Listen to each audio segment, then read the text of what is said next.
नमस्कार मित्रों। आज हमारे साथ देश के विदेश मंत्री और वित्त मंत्री रहे यशवंत सिन्हा साहब जुड़े हैं। यशवंत सिन्हा साहब, आपका स्वागत है। सीधू ने सट में हमने यशवंत सिन्हा साहब को रिक्वेस्ट किया था कि मोदी जी की देश नीति और विदेश नीति ये दोनों फ्लॉप हैं। आजकल वो गाली नीति पर अपना प्रचार कर रहे हैं बिहार में, और यशवंत सिन्हा साहब अविभाज्य बिहार से हैं।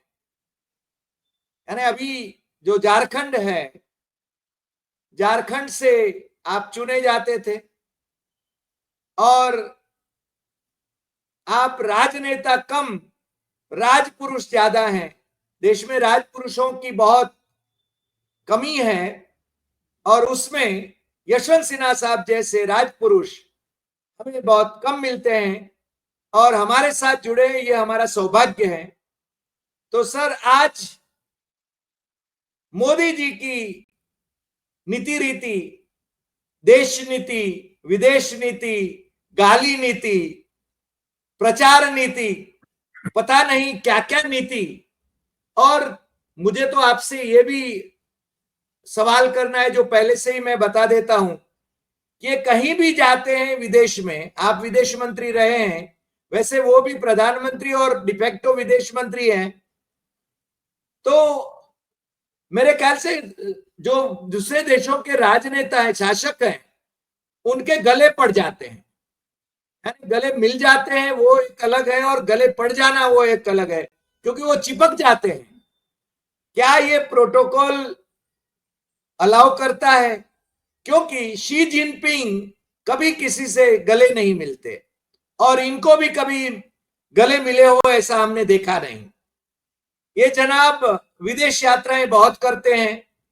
अभी अभी शंघाई कोऑपरेशन ऑर्गेनाइजेशन की मीटिंग में चले गए थे, उसके पहले जापान गए थे, और ऐसे मुस्कुराते हुए फोटो निकलवाते हैं जैसे, क्योंकि अंग्रेजी तो आती नहीं है।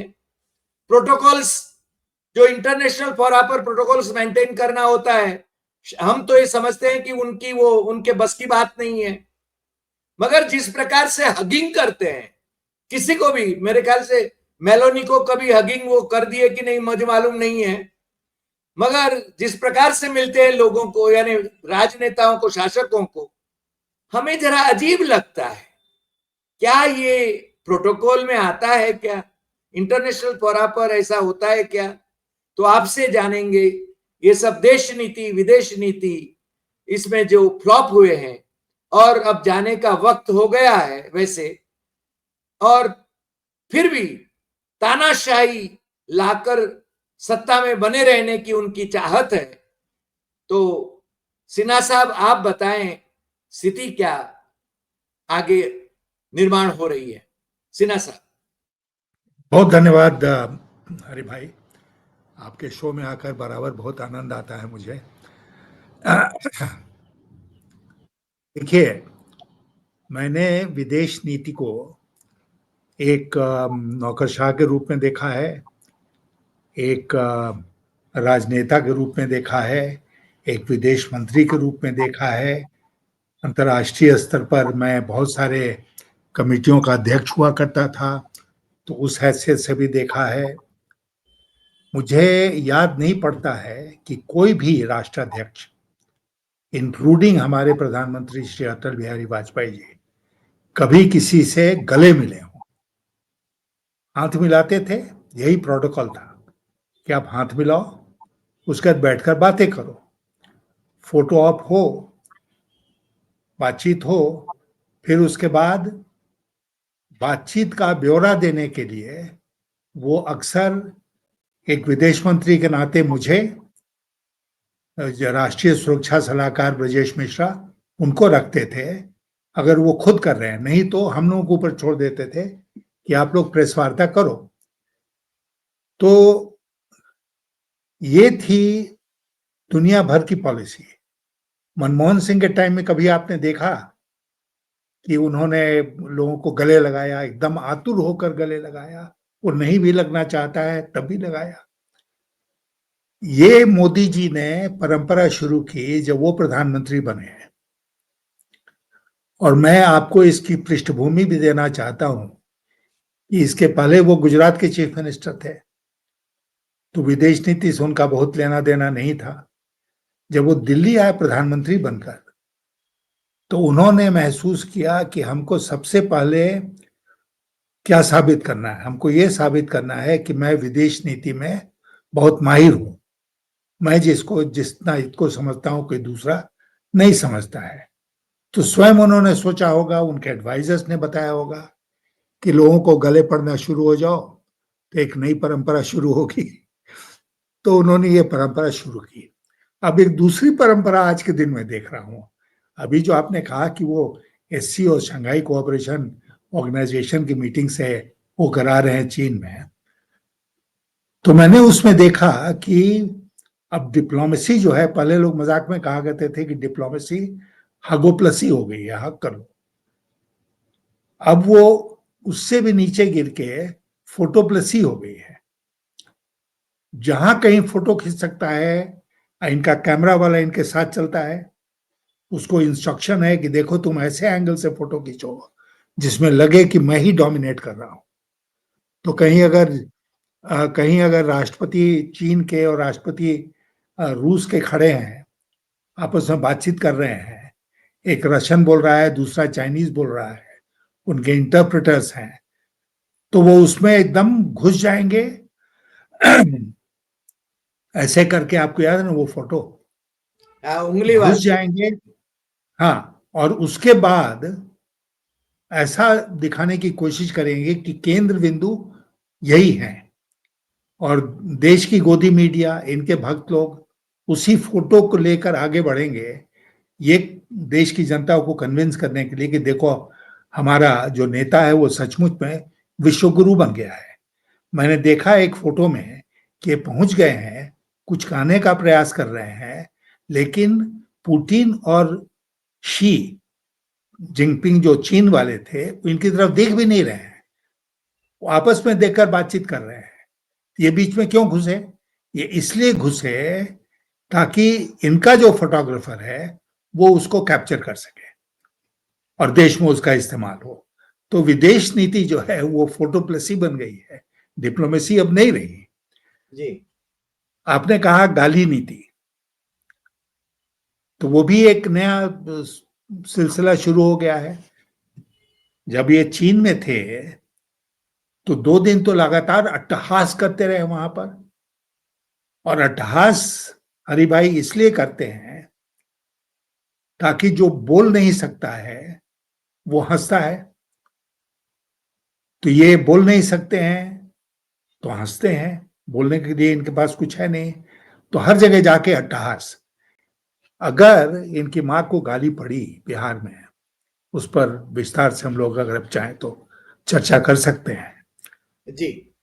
बिहार बंद भी हो गया आधे दिन का और सब कुछ हो गया, तो कहीं ना कहीं वो वेदना, वो पीड़ा तो चीन में भी नजर आनी चाहिए थी।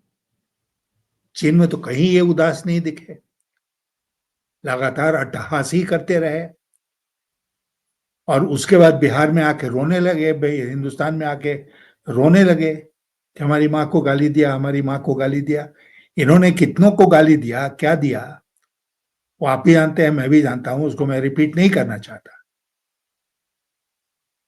लेकिन ये इतनी निचले दर्जे की बात है कि अब इनके लोग जो हैं भाजपाई, वो बिहार में आधे दिन का बंद बुला रहे हैं, सड़कों पर अव्यवस्था फैला रहे हैं, जब वो रूलिंग पार्टी है वहां पर। रूलिंग पार्टी की तरफ से बंद कभी बंगाल में होता था लेफ्ट पार्टियों के द्वारा, तो हम लोग बहुत क्रिटिसाइज करते थे कि भाई तुम सरकार में भी हो, बंद भी कर रहे हो।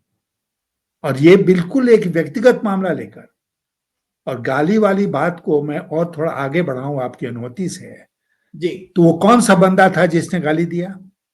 वो तो जेल में, पकड़ के जेल में डाला हुआ है ना। इनकी अपनी वहां पर डबल इंजन की सरकार है, अभी तक खुलासा क्यों नहीं हुआ कि वो आदमी कौन है, कहां से आया है, किस पार्टी का है या किसी पार्टी का नहीं है। और मंच में एक ऐसे समय में चढ़ के उसने ये बात बोली जब वहां कोई था ही नहीं, मंच बिखर चुका था। अब उस बात को लेकर ये आते हैं वापस लौटकर भारत, विदेश में अट्टहास करते हैं, यहां लौटकर लंबा मुंह बनाकर ये कहते हैं कि भाई देखो मेरी मां को गाली दे दिया। और इनके जो इनकी गुलाम पार्टी है वो बिहार में बंद बुलाती है इसको लेकर, और किसको तंग करती है? महिलाओं को तंग करती है। वो फोटो आपने देखा होगा, प्रसव के लिए एक महिला जा रही है, शिक्षक की जा रही है, ऐसे ऐसे लोगों के, एक महिला जा रही है, लड़की जा रही है एग्जाम देने के लिए। जी उन सबको रोक कर ये लोग क्या संदेश भेजना चाहते हैं? तो सबसे बड़ी बात जो है वो ये है बिहार में इस समय कि राहुल गांधी ने वहां जो यात्रा की वोट चोरी के खिलाफ, उसका बहुत बहुत ही व्यापक असर हुआ है। और इन लोगों के पास अब कोई मुद्दा है नहीं, इसलिए ये लोग क्या कह रहे हैं कि कोई मुद्दा चुनो, कोई मुद्दा चुनो। इससे मैं मानता हूं कि हास्यास्पद कोई हो ही नहीं सकता है कि पीएम की मां को गाली दिया ये मुद्दा बन रहा है चुनाव में। जर्सी का भूल गए, 50 करोड़ की गर्लफ्रेंड भूल गए। सबसे ज्यादा गाली अगर किसी ने दिया है तो प्रधानमंत्री जी मोदी जी ने दिया है। सीधी बात। तो ये स्थिति है क्योंकि इनके पास कोई मुद्दा नहीं है, और जब मुद्दे नहीं होते हैं तो बेकार के मुद्दे राजनीति में आदमी उठाता रहता है। जी जी। अब उनकी विदेश नीति को कितनी सफल मानते हैं आप? क्योंकि एससीओ में गए, ब्रिक्स में गए, ब्रिक्स ब्रिक्स में तो आपको मालूम है कि ट्रंप ने कह दिया ब्रिक्स इज डेड, और ये चुप रहे। तो ये विदेश ने एंटायर पॉलिटिकल साइंस, हमारे यहाँ तो गुजरात यूनिवर्सिटी में तो पढ़ाया नहीं जा रहा था ऐसा, उनके टीचरों ने इंटरव्यू दिए थे, मगर वो उनकी degree, master degree entire political science की है। शायद इंटरनेशनल डिप्लोमेसी का भी शायद विषय निकाल सकते हैं। तो जिस प्रकार से वो गए, पहले तो आपको मालूम है यूक्रेन और रशिया के बीच में वो समाधान कराने के लिए, संघर्ष विराम कराने के लिए दौड़े दौड़े जा रहे थे हमारे टैक्स पेयर के पैसों से, और कुछ नहीं हुआ। अब इनकी विदेश नीति को कैसे हमें उसको किस प्रकार से उसको समझना चाहिए? कम से कम, जैसे आपने ठीक ही कहा, वो अट्टहास्य करते हैं। मैक्रोन ने तो उनका मजाक उड़ाया वहां पर, क्योंकि उनको अंग्रेजी बोलना आता नहीं है। और अंग्रेजी क्यों बोलते हैं? हिंदी इंटरप्रेटर है, वो बोल रहा था हिंदी में, इंटरप्रेटर हिंदी में बोल रही थी, और वो कह रही थी मेरी समझ में नहीं आ रहा है ये क्या बोल रहे हैं। तो ये विदेश नीति इनकी, जिस प्रकार से नेहरू का इक्वी डिस्टेंस वाला था, नॉन अलाइन मूवमेंट वाला था, आज हम कहां पर खड़े हैं साहब? सिन्हा साहब आज कहां खड़े हैं? देखिए, मोदी जी, मैंने आपसे कहा कि उनकी विदेश नीति जो है पहले हगो प्लसी थी और अब फोटो प्लसी है, फोटो खिंचवा लो। तो उन्होंने ये सोचा शुरू में कि भाई दुनिया का सबसे ताकतवर देश जो है वो अमेरिका है, तो इसलिए अमेरिका से दोस्ती कर लो। तो ओबामा के टाइम से ये शुरू हुआ, फिर ट्रंप आए, ट्रंप 1, अब ट्रंप 2 है। तो इन्होंने उनसे व्यक्तिगत रिश्ता कायम करने की कोशिश की। आपको याद है ना कि वो जब ओबामा से मिल रहे थे दिल्ली में, तो जो सूट पहन रखा था उसमें मोदी मोदी लिखा हुआ था। जी। तो उससे वो प्रभावित करने की कोशिश कर रहे थे ओबामा को कि देखो मेरे बंद गला सूट को देखो। ये भूल गए कि विदेश नीति एक बहुत गंभीर मुद्दा होता है किसी भी देश के लिए, और उसमें इस तरह उसको हल्का बना देने से विदेश नीति आगे नहीं बढ़ती है। और अगर आप बढ़ाना भी चाहेंगे तो दूसरा देश वाला जो है वो नहीं बढ़ाएगा। तो खैर ये ट्रम्प एक के साथ मिले, फिर उन्होंने सोचा ट्रम्प इस बार आ गया दोबारा तो मेरा तो बहुत बड़ा दोस्त है, तो चलो व्हाइट हाउस। तो व्हाइट हाउस पहुंच गए, जिसमें उसने कहा, जैसा आपने कहा, कि ब्रिक्स इज डेड, और ये चुप रह गए, खामोश रह गए। तो वहां से वो डांट सुनकर आए ट्रम्प का, और वो बिल्कुल ही विफल रही हर दृष्टिकोण से। उनका अमेरिका जाना कुछ हासिल नहीं हुआ, और उसके बाद ट्रम्प जो है वो इनको दुत्कारना शुरू किया, उसने कोई भी कारण हो उसका। तो अब ये क्या कर रहे हैं कि अमेरिका से इनके नहीं, अमेरिका भारत के रिश्ते की बात मैं नहीं कर रहा हूं, मैं मोदी और ट्रम्प के रिश्ते की बात कर रहा हूं।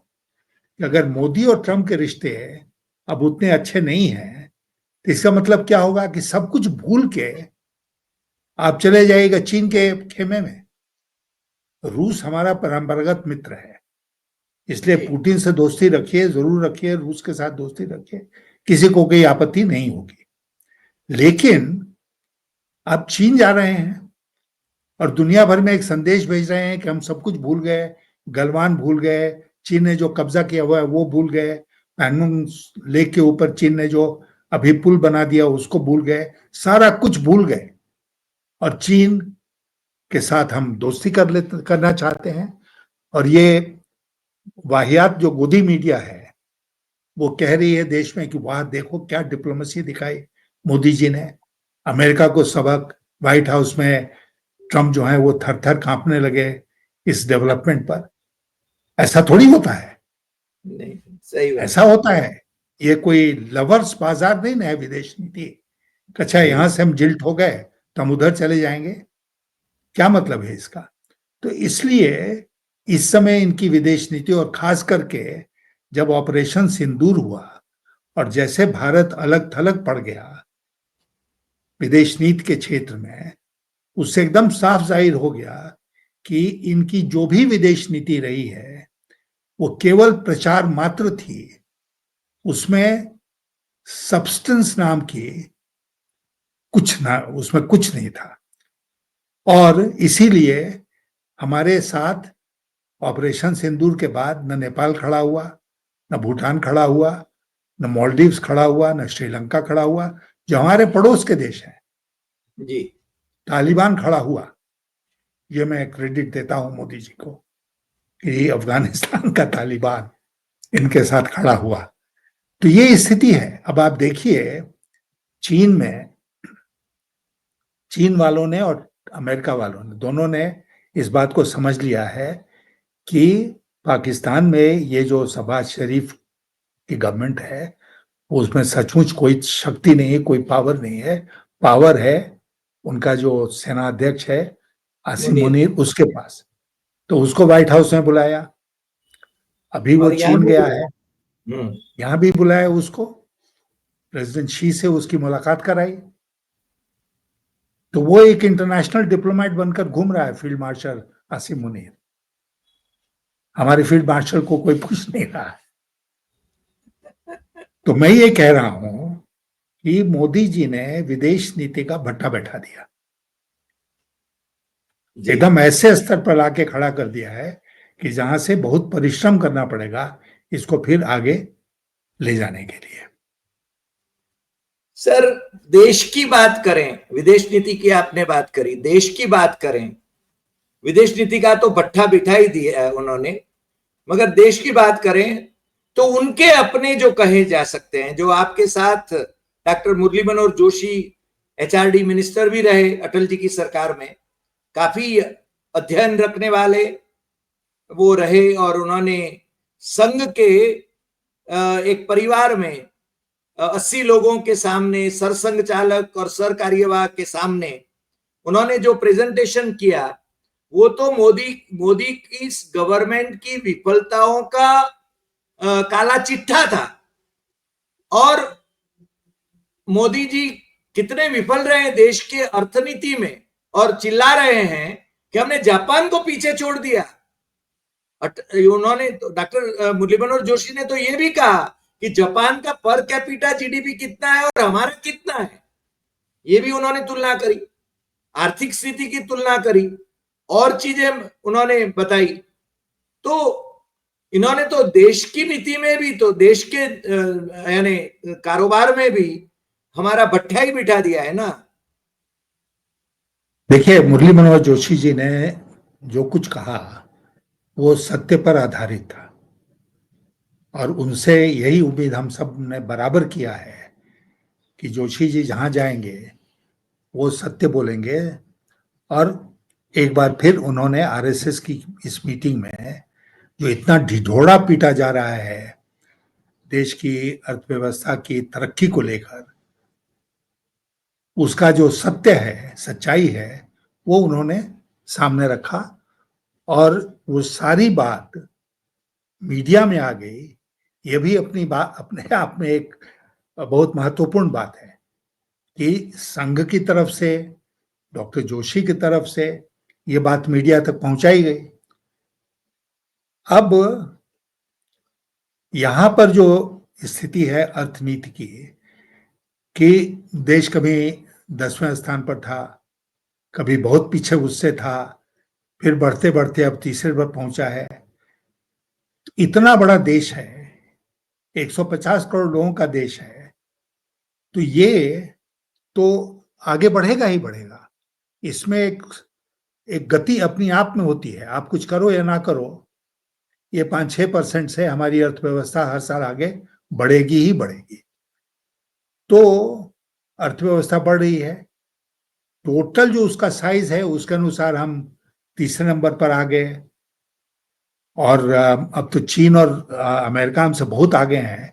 दूसरे और इस पर हम नहीं जाएंगे, तीसरे नंबर पर बहुत दिन तक हम रहेंगे, क्योंकि एक मिडिल इनकम ट्रैप की बात होती है कि आप एक जगह पहुंच गए, उसके बाद उससे आगे बढ़ना बहुत मुश्किल होता है। लेकिन डॉक्टर जोशी ने बिल्कुल सही बात उठाया कि total size of the economy की बात मत करो, पर कैपिटा की बात करो।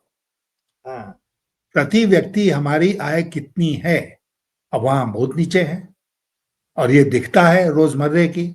अगर ऐसा नहीं है तो मोदी जी 80 करोड़ लोगों को मुफ्त का भोजन क्यों दे रहे हैं? क्यों दे रहे हैं? और मैं उसका राज बताऊं, 80 करोड़ लोगों को वो इसलिए भोजन दे रहे हैं कि उसका चुनाव में लाभ हो जी। और ये पैसा कहां से आ रहा है? ये पैसा आ रहा है पेट्रोलियम क्षेत्र से। पेट्रोलियम में अंतर्राष्ट्रीय बाजार में कीमतें कम हुई कच्चे तेल की, भारत के लोगों को उसका फायदा नहीं पहुंचा। रूस से कच्चा तेल आया, भारत के कंज्यूमर्स को उसका कोई फायदा नहीं पहुंचा। तो ये पैसा गया कहां? कुछ तो रिफाइनर के पास गया, कुछ सरकार ने टैक्स में कलेक्ट किया, और टैक्स से उन्होंने इतना अनाप शनाप पैसा, लाखों करोड़ रुपया कलेक्ट किया है, और उसका ये उपयोग दुरुपयोग कर रहे हैं लोगों को मुफ्त भोजन देने में। तो एक तरफ तो मुफ्त भोजन दे रहे हैं, दूसरी तरफ उनके पॉकेट में डाका डालकर और लोगों के पॉकेट में डाका डालकर पेट्रोलियम पदार्थों से, पेट्रोल डीजल से वो वसूल कर रहे हैं। ये ट्रिक है। यानी औरों को कहते हैं कि आप रेवड़ी बांटते हो और खुद वो ही कर रहे हैं, और फिर दावा कर रहे हैं कि 25 करोड़ लोगों को हम गरीबी से ऊपर लाए, 25 करोड़ को ऊपर लाए और 80 करोड़ को मुफ्त का राशन देना पड़ रहा है। ये कौन सा विकास हुआ? आप तो वित्त मंत्री रहे हैं। ये कोई विकास नहीं हुआ। ये जो है ये केवल जनता को भरमाने का, उसको मिसलीड करने का एक उपाय है कि वो हम बात करेंगे जबकि हम बहुत तरक्की कर गए, तीसरी अर्थव्यवस्था बन गए, तो लोग उसी को याद रखेंगे और ये 80 करोड़ वाली बात और ये सब नहीं याद रखेंगे। मैं जब कहूंगा कि हमने 25 करोड़ लोगों को गरीबी रेखा से ऊपर ला दिया तो इस बात को भूल जाएंगे। एक जमाना था हरि भाई जब मोदी जी का इमेज ऐसा था कि लोग सचमुच जब भूल जाते थे और जो वो कहते थे उस पर विश्वास कर लेते थे। अब जमाना 11-12 साल में बदल गया है। अब लोग सहसा सहसा उनके कहने पर विश्वास नहीं करते हैं, लोग सवाल पूछते हैं, और सवाल पूछते हैं तो सच्चाई सामने आती है। और सच्चाई अब लोगों के सामने आ गई, इसलिए गाली नीति। जी सर, अंतिम सवाल मैं पूछना चाहूंगा कि अभी मान लीजिए कि बिहार में तो चुनाव होना है, महागठबंधन वहां पर बना हुआ है और राष्ट्रीय स्तर पर इंडिया गठबंधन बना है। आने वाले दिनों में भारतीय जनता पार्टी के नेतृत्व में जिस प्रकार से एनडीए की स्थिति है, चंद्रबाबू और जेडीयू के नीतीश कुमार इधर उधर होने की ताक में है, तो आप कैसा चित्र देख रहे हैं आने वाले दिनों में? देखिए, मैं इस तरह देख रहा हूं इसको कि बिहार बराबर क्रांति की भूमि रही है जी। और अनेक क्रांतियां बिहार से शुरू हुई हैं। मैं मानता हूं कि इस बार भी क्रांति की वह धरती देश को नई दिशा देगी। और बिहार का चुनाव महत्वपूर्ण इसलिए है कि उसका सीधा असर पड़ेगा वर्तमान सरकार के स्वास्थ्य के ऊपर और आने वाले जो प्रदेशों के चुनाव हैं उसके ऊपर। और इसीलिए बिहार का चुनाव इतना महत्वपूर्ण हो गया है।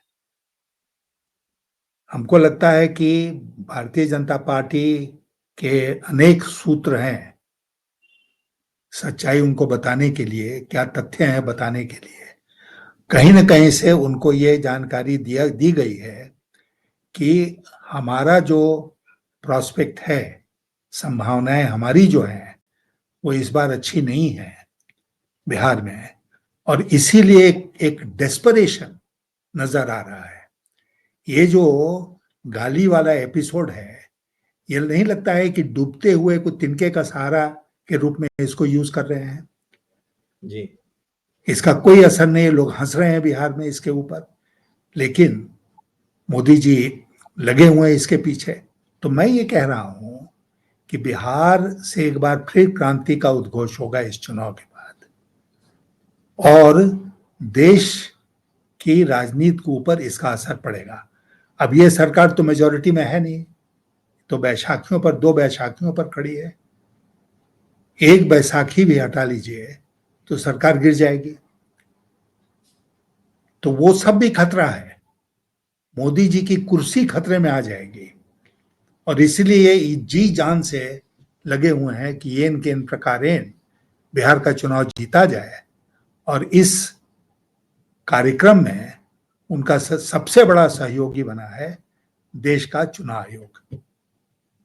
जी सिन्हा साहब, आज आप हमारे साथ जुड़े, आपकी तबीयत थोड़ी नादुरुस्त होने के बावजूद आप हमारे साथ जुड़े, उसके लिए हम आपके बहुत बहुत शुक्रगुजार हैं। आप बेबाक ढंग से बात करते हैं, तथ्यों के आधार पर बात करते हैं और हमारे देश में और विदेश में दर्शकों को इसका लाभ होता है। वो बड़े चाहत से आपको सुनते हैं। आपका बहुत बहुत शुक्रिया। बहुत धन्यवाद। नमस्कार, धन्यवाद।